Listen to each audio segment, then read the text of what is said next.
Hello, interlocutors. My name is Kason, and I am here with my partner in victimless crime, Patrick. What's up? Ta-da. So, I wanted to basically show you how to debate everything ever and turn into truly master of debate. Ah, you thought I was going somewhere else. Anyway, so let me show you my screen here. Should be a This pretty quick video just to teach people how to debate anything ever. Debate anything. Yeah, and you're going to do it, too. So, here we go.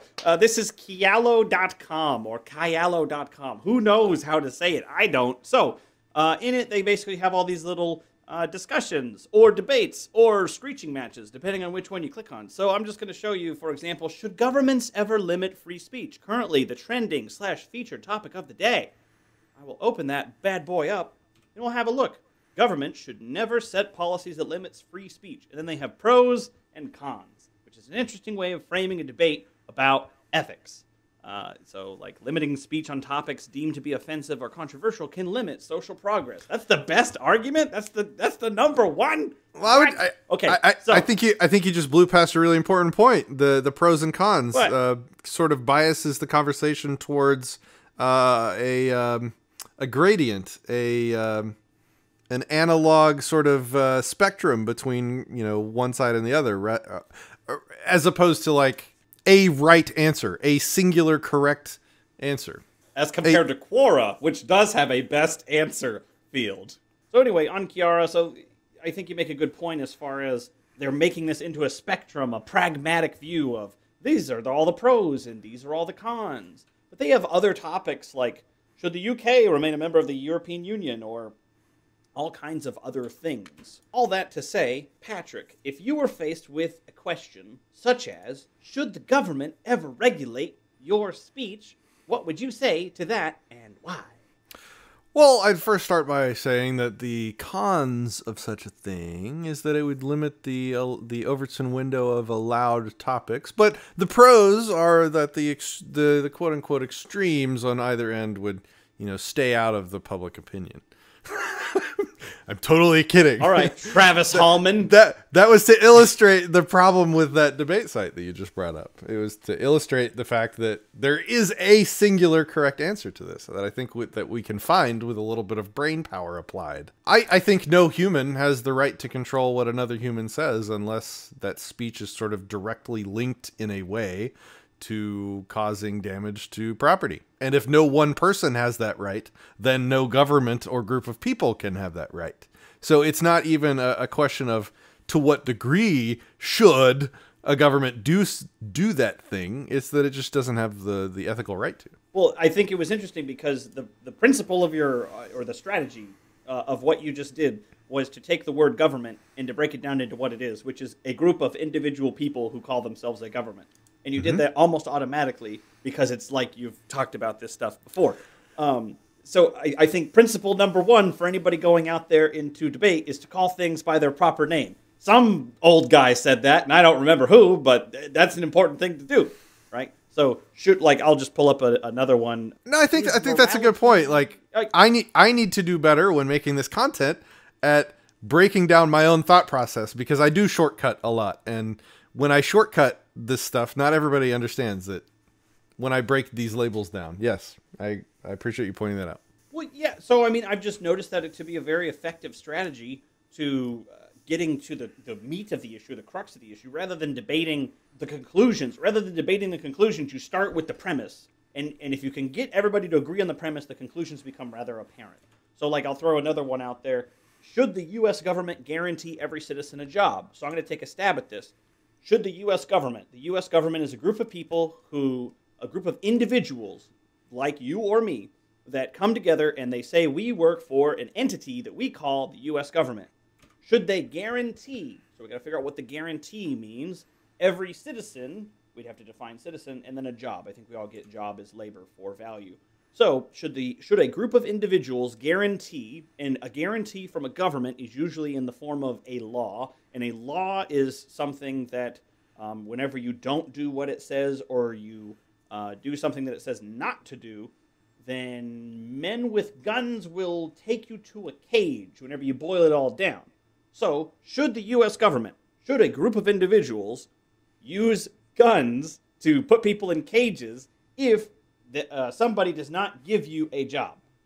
I would say no. I think once you start boiling it down to the basic, like, what is it by its proper name, it becomes incredibly obvious. But I think a lot of people get stuck into this airy-fairy land of make-believe words rather than boiling it down to the actual concrete concepts that do exist in reality that we can literally point to and say, that is, Joe Bob, and Joe Bob is a representative of this place, and he's saying that if you don't do what Joe Bob says, he's going to send his buddy to do X to you, and that's not a good thing. Compared to, well, you should just follow the laws because that's the law of the land, and you need to be able to obey what the political leaders say so because you tacitly consent to doing whatever they say by living in this land rather than leaving. You could move to Somalia, don't you know? I think that's a really good point. I think the first step to debating anything, the first step to thinking about anything is to de-obfuscate and de-euphemize the language down to what they really mean. We should do like a dictionary or something, like a lexicon of what all these random euphemisms and language actually means. Anarchydictionary.com. Yeah, like government, a group of people that claim to have authority to control you. Like, just go down the list and add to it as we go. That might be fun. I don't know. Might be just fun for us to make. I don't know if anybody would ever use that.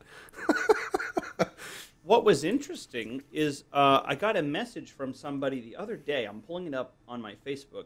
So basically he asked, what are my thoughts on Trump because he's doing X for the economy and Y for the whatever. I'm not going to go into his specific things because it doesn't matter what his evidence was, because I just said, would you agree that Trump heads an organization called the USA that both takes money by force, if they don't get it without resistance, from people within the USA, and gives clearance to others to bomb people overseas in other areas of the world? He's like, well, when you put it like that, I guess I don't really like the guy. It's like, what do you mean when I put it like that? Like, that's what he does. He heads an organization that will kill you if you don't pay money. Okay, that's a fact. Yeah, I can give an example of how this thinking along these lines happened to me recently. In the comments of a video that we did about a year ago, it was like a safety alert, blue line gang activity. And it basically just kind of broke down the ethics from a free thinking perspective of what the cops are doing. And in this case, they were doing a Texas warrant roundup, which is where they just go around and clean up all the warrants that they've left sort of existing out there among the populace, usually, almost always, for a litany of victimless crimes, warrants for running a stop sign that have gone too far, stuff like that. And so the video just kind of talked about police in a way that a free person without the assumption of authority would talk about them. Well, they're a gang and they're going around attacking people. And in the comments, I guarantee this guy was a cop, said something along the lines of, so you're anti-cop because of a few bad apples? ? That was the comment. And my response was, no, because most of them are bad apples. And, I could have, and I thought to myself after I posted that, this guy's not going to get that response at all. This is kind of this is another one of those internet debates that goes nowhere, because there would be so much required to unpack all of the concepts involved and to type all that in that this guy would just reject anyway because of his biases. But I was just thinking, wow, okay, so we would have to start with, what's a cop? What makes a good cop? What makes a bad cop? Where's my argument coming from that most cops are bad cops? And then we'd have to get into, okay, well, they enforce victimless crimes. What are victimless crimes? We'd have to unpack laws and the legitimacy of this form of government and the legitimacy of the politicians that make the laws. And then we would have to point out that victimless laws are enforced by cops all the time. Victimless crimes, we have to unpack that one. And then, even if he rejected all that, we could talk about, how are cops paid? Oh, with stolen money. Now we've got to explain the reality behind taxes. It's just, you have to unpack so much I guess I should say it the other way. People have so many layers of indoctrination on top of the truth that sometimes it can be quite arduous to get to the truth in these conversations. I think I could boil it down into a sentence. If I did exactly what he did, you would think it would be immoral. Well, thanks.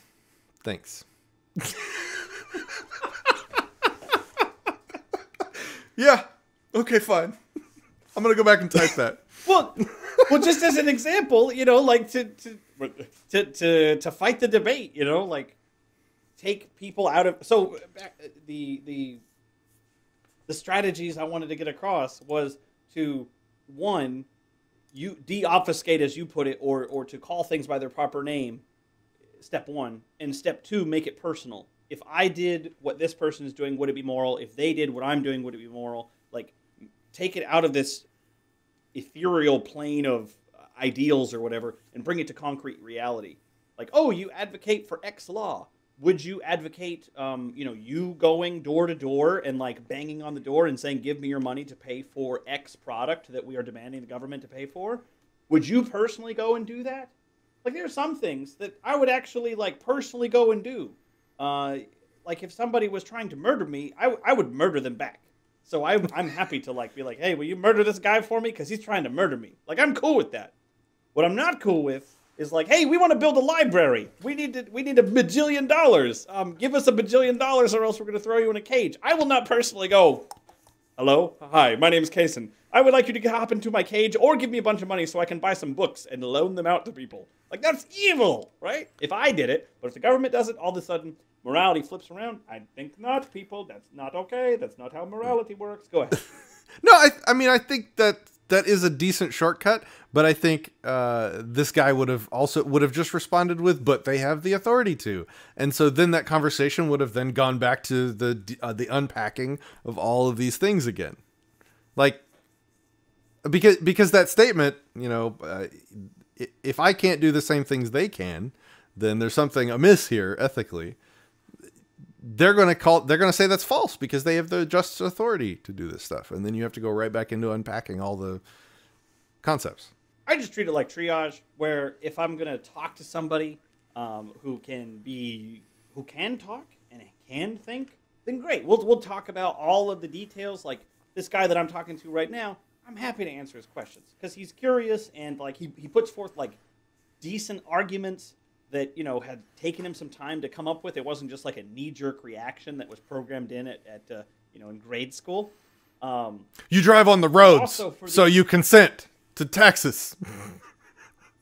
I didn't understand that. I never thought of that. I haven't thought this through. Oh, I should go rethink my life. No. But at the same time, I think also the point of a debate in a public sphere, whether it's online or just talking to people in person, is not only to win over the person that you're talking to, but to show people around them like, hey, this person's being really unreasonable. They're saying that they would personally go and extort me to pay for a bunch of books to loan out, and they want to call that a library, and they call that moral. Can you believe this?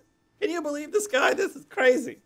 I agree, except for the part where, like, online, I'm never even concerned with the person I'm interacting with. I'm really only concerned with the people reading along, because even in person, you rarely convince the person standing in front of you. It's a rare thing for somebody to change their mind in the moment. Well, yeah, I mean, we went to that Larkin Rose Candles in the Dark seminar once upon a day, and would recommend. Off, if you guys have a chance, if you have a chance, go ahead and go, because it's awesome. I think he's doing an anarcho-poco coming up. But in it, he was like, hey, public debate, private debate, two different reasons. Public debate is for the audience. Private debate is for the person you're talking to, which generally means you have some kind of relationship, you have some kind of, clout back and forth. Like, you're not just going to be like, fuck you. It's more like, hey, your opinion's important. Let's talk about it. Let's figure out what works and what doesn't work from a theoretical perspective. Let's talk about this.